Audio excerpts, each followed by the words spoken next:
Alright, so we're going to record this bit as well. Okay, so good evening again.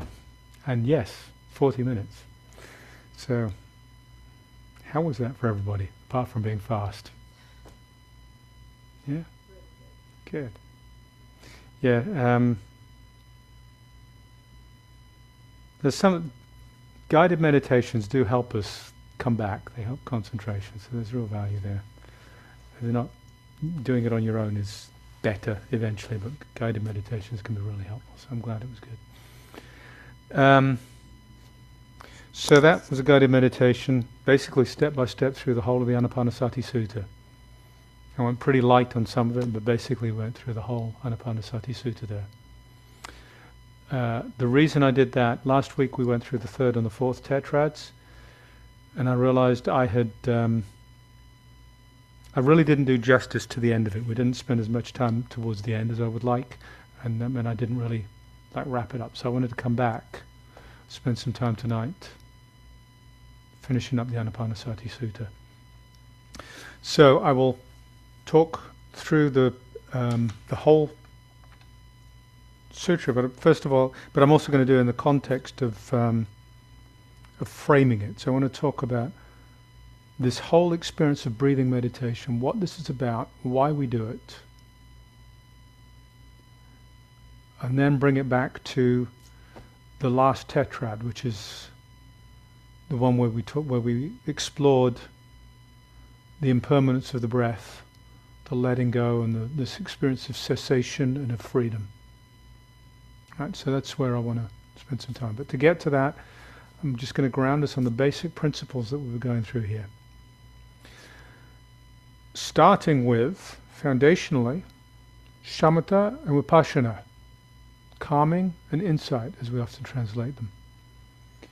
And in the Chinese, zhi and guan.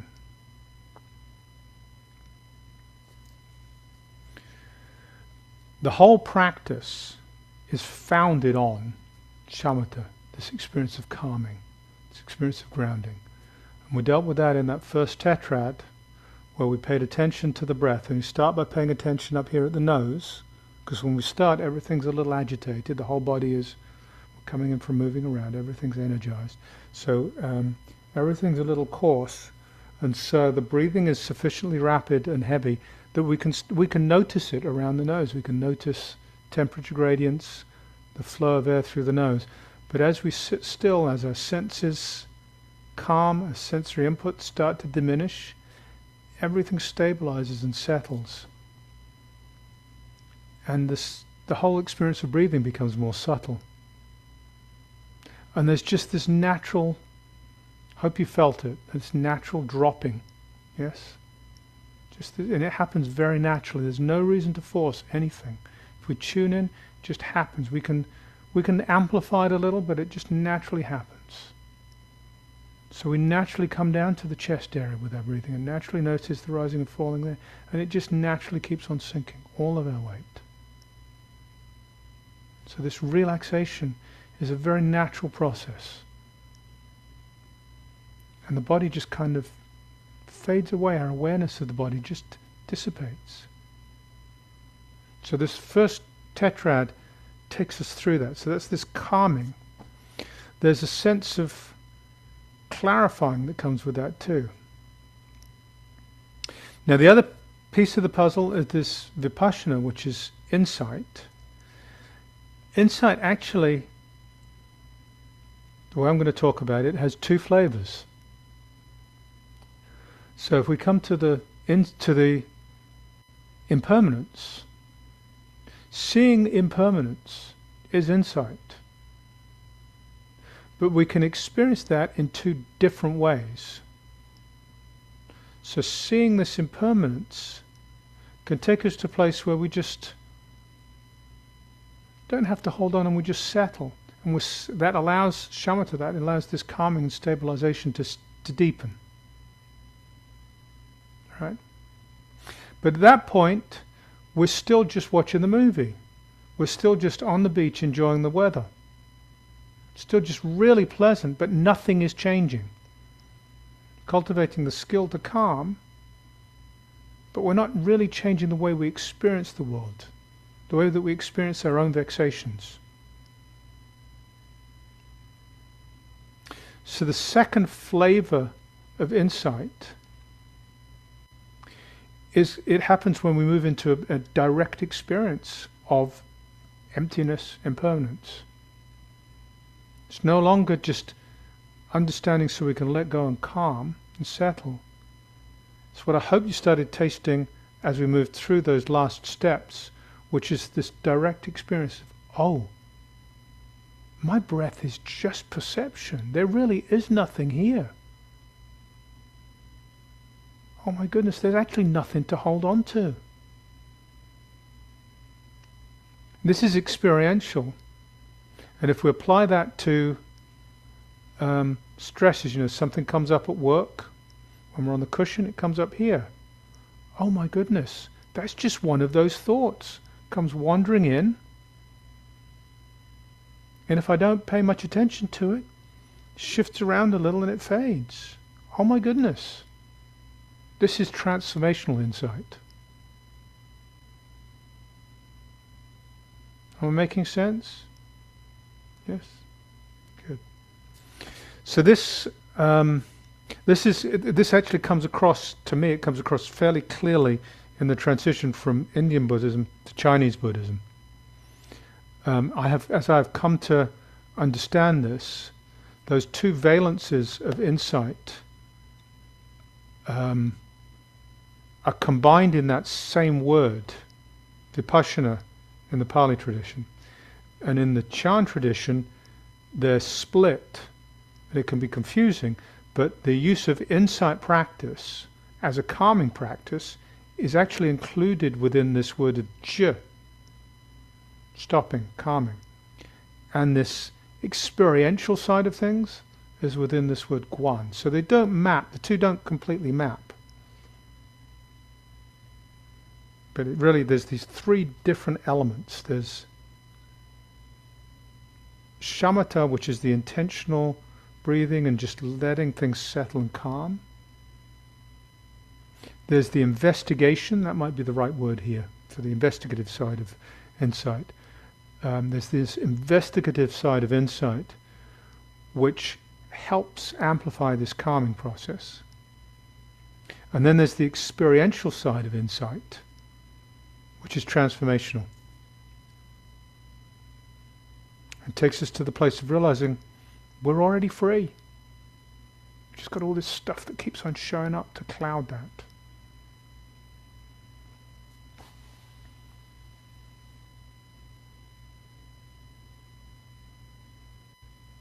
Okay, so that's foundational point 1. Foundational point 2 is stay on the method. Our method here is dominantly following the breath. We'll shift and we'll explore feeling turns, we explore the mind and gladden and concentrate and liberate the mind, and then we move into impermanence, so forth. But the breath is always there in the background. We've always got the breath that's present. So the breath is the heart of the method here.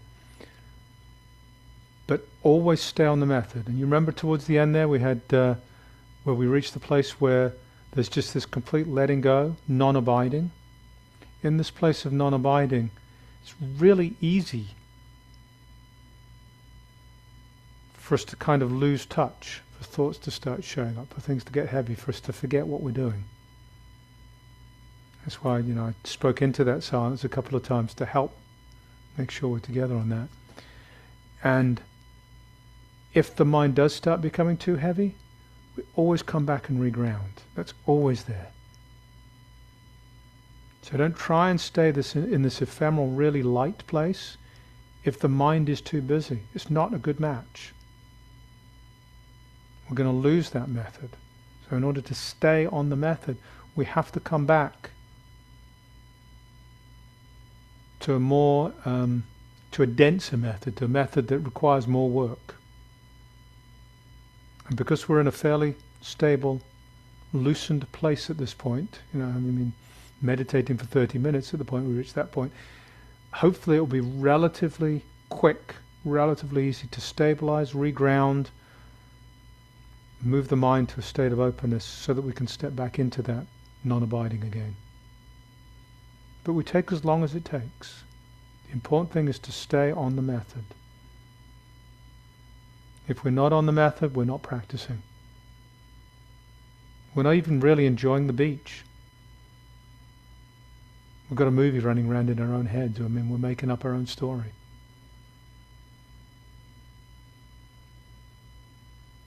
So if you realize you're wandering off, you've let the method go, come back. Method, method, method.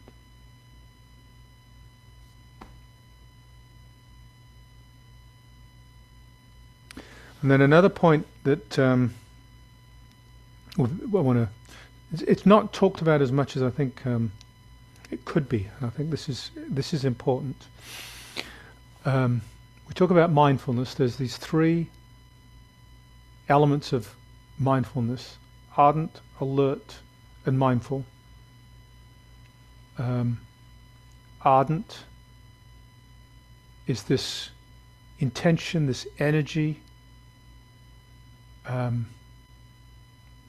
this aspiration that looks forward in time, that directs our energy to how we engage. There's recollection, which is the mindfulness word sati, smriti, which is looking back. It's remembering what worked, what didn't work when I was here before, when I encountered this before. What did I do? What didn't I do? What was skillful? What wasn't skillful? And then there's alert, which is here now. So these three levels, these three aspects of this being mindful of the breath. When we're doing this, when we're engaging in this mindfulness, it's really important to make sure that we're at the edge. We're mindful at the edge, at what's just happening, not at what's just happened. If we're paying attention, saying, "Oh, that was interesting," we're not present with what's happening. It's already an idea. It's gone. It's already a mental element. It's not the actual experience. It's an idea, a thought, a perception, a memory of what happened. This mindfulness is like a cat sitting at a mouse hole. It's looking, waiting for the mouse to come. It's alert, moment by moment, waiting. You watch a cat sit, there's a bird on a tree, a cat sitting there stalking. Dogs are the same. Cats are just more elegant, and but any predator, they're just alert, and they're leaning into it.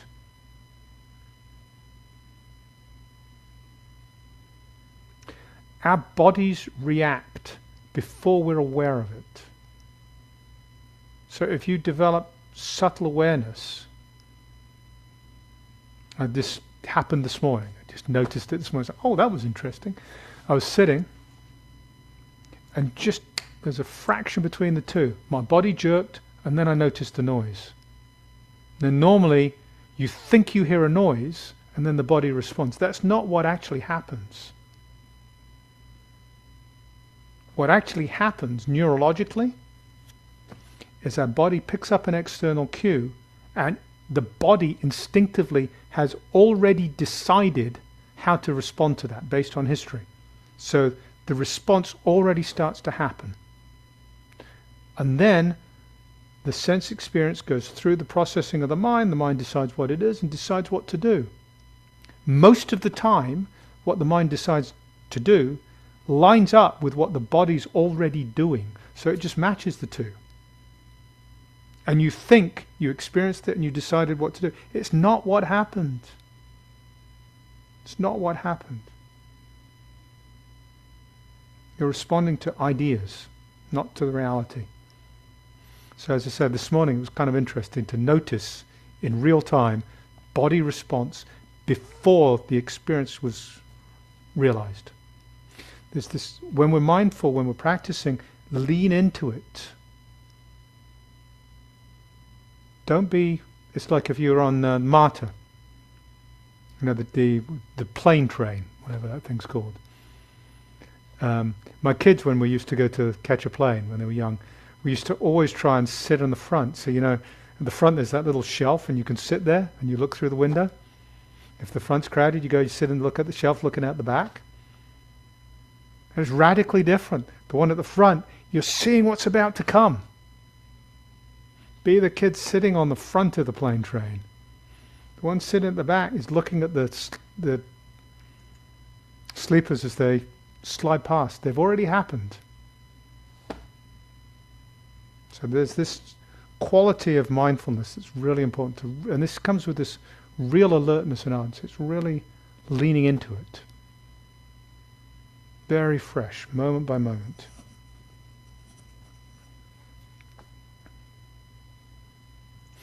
Okay, so now we've gone through the first tetrad, we've calmed the body, we've settled. Second tetrad is bringing up this feeling tones, but they're they're early stage mental formations, primitive mental formations.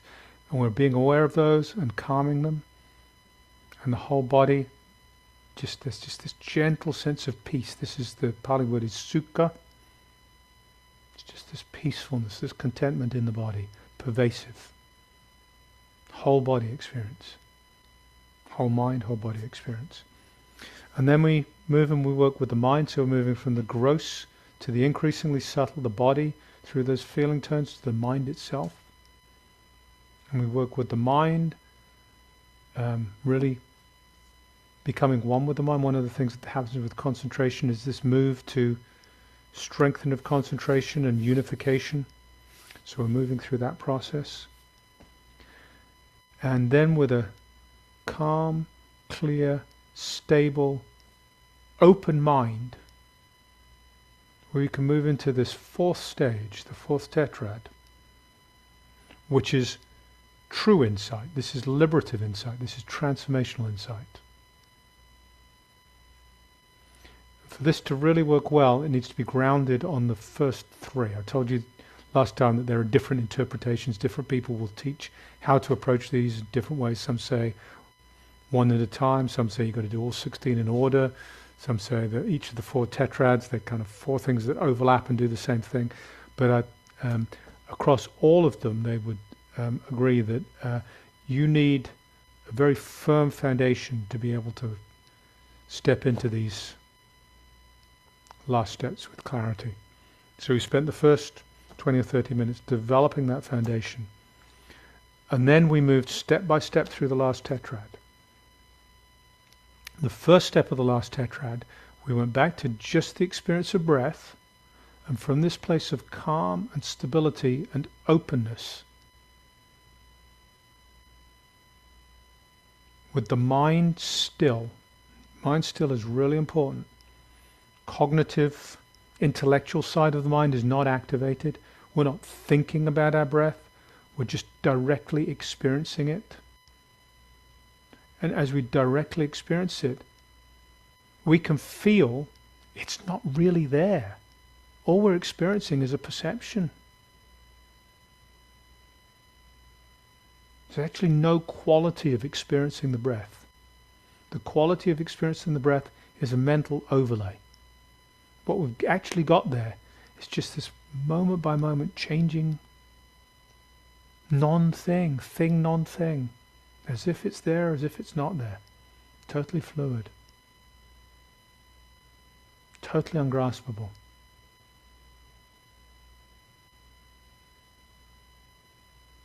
So the Buddhism 101, dukkha is caused, number one, by taking as permanent what is impermanent. So the three marks is taking as permanent what's impermanent, taking as pleasure what is not pleasure, it's dukkha, and by taking to be a self that which is not self.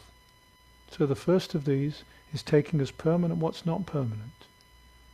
Our breath. not permanent at all. So we calm and we settle, and that allows us to come back and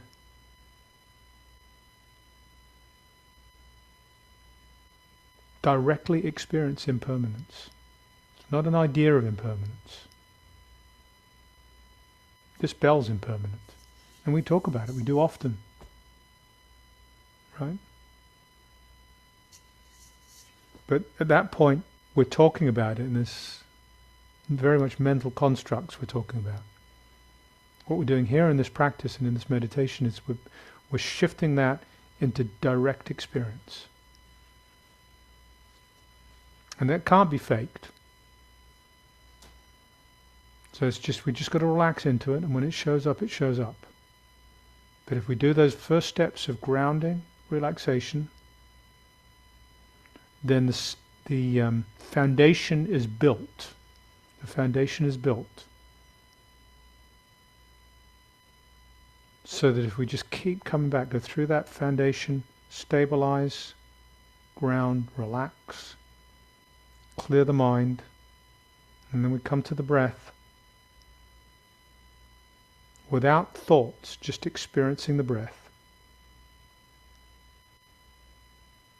Then coming back to that again and again and relaxing into it, its impermanence will become apparent somatically.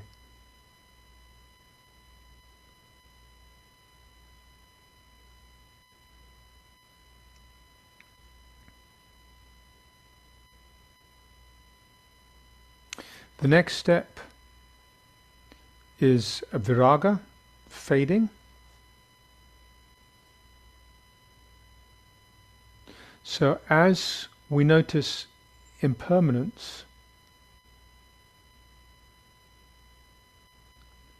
of our breath, of everything, then naturally it takes us into the second of the three marks of existence, dukkha.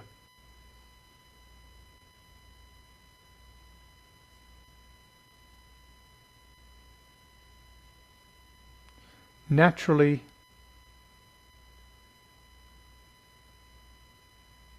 suffering fades.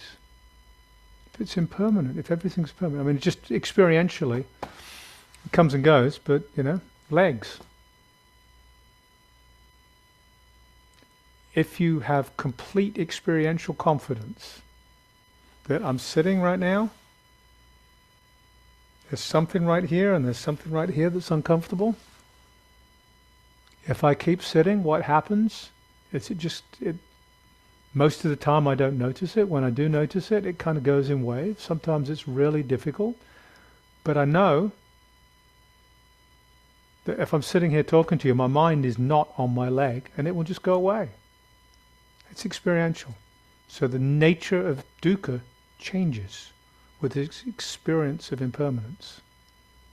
Dukkha just naturally fades. Dukkha is like the candles, like the incense smoke. You can't hold it. So we naturally shift to not holding on to it. So it fades. Raga means a dye, which is a simile for dukkha. The word is viraga for this tetrad. So raga means a dye, like a red or an orange dye. It's a stain. So V is a negation. So it means it's negating the dye. It's the dye fading. The dye is the red, the green, the color that we bring. That is our attachment that causes our suffering. And this step is about that fading. Natural progression. The third one means cessation. Cessation comes to the third of the three marks of existence, which is self. So as given impermanence, which we've experienced, given the fading of dukkha, which we've experienced, there's no self in here anymore. How can there be a self if impermanence and dukkha's fading? Dukkha is also impermanent and substantial. How can there be a self? There can't.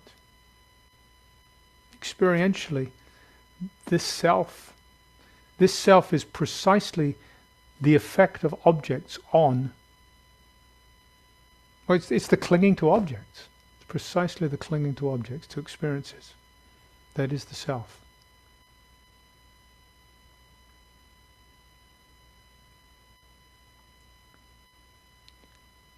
And so this evolution is just this natural progression. We have to stay focused.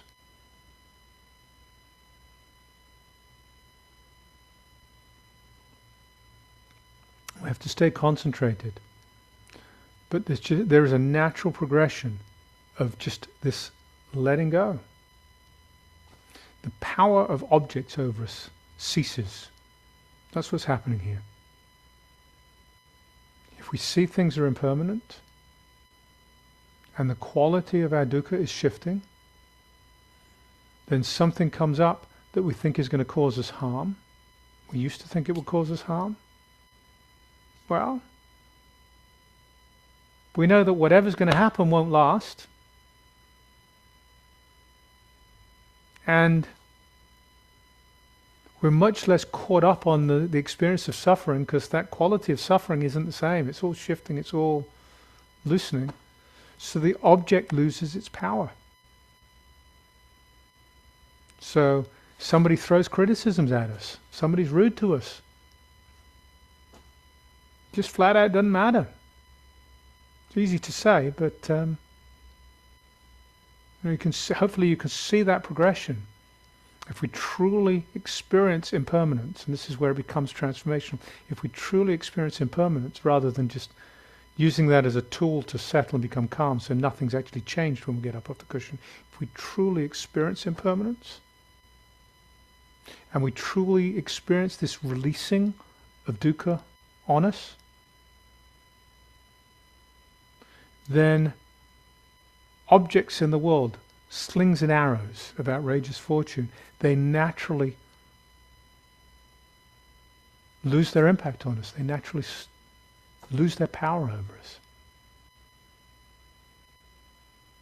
So this is targeting self, non-self. So we've targeted impermanence, dukkha, and non-self in these first three steps here.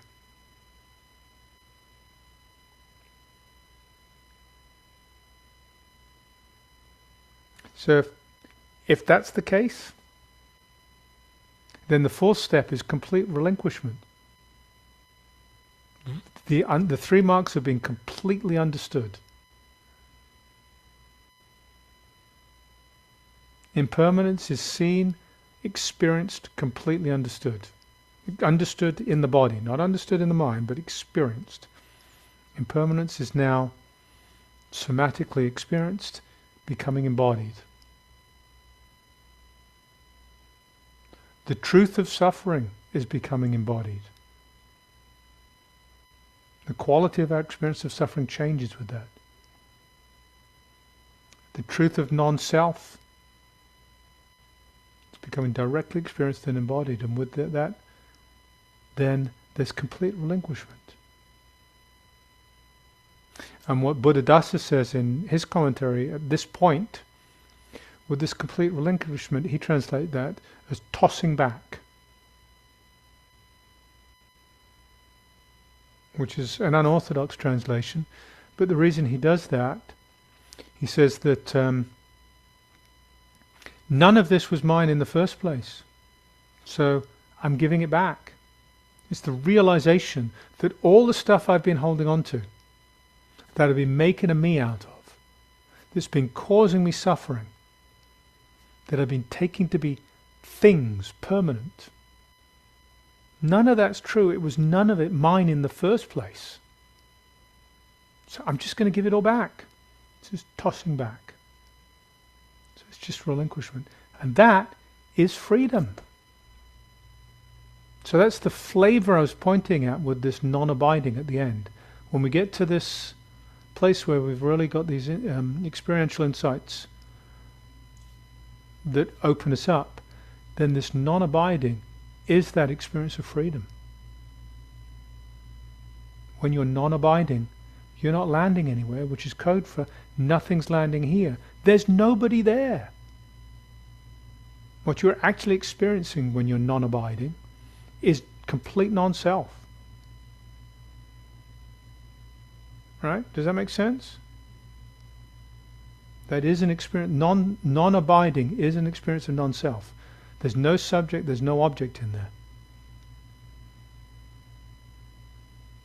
Totally non-dual, non-self. At that point, the whole universe is breathing.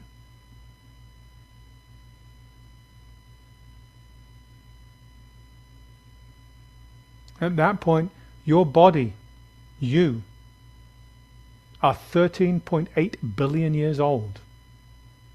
Even that's an idea, but you get the point, right? I mean, the universe is 13.8 billion years old. So there's a not quite rightness about that, but you get the point. I mean, it's just like, it's completely open, this non-abiding.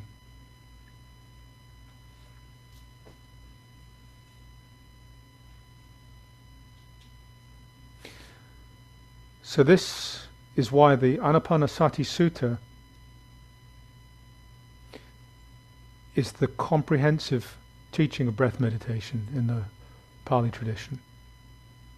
Because it's got those 16 steps that are designed to take us through this grounding, this settling, this experience of shamatha, all the way through, in just 16 steps, to realizing the truth of freedom, directly experiencing freedom. Nobody free, just freedom.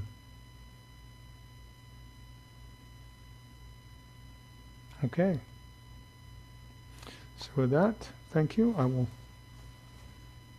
stop recording and we will talk.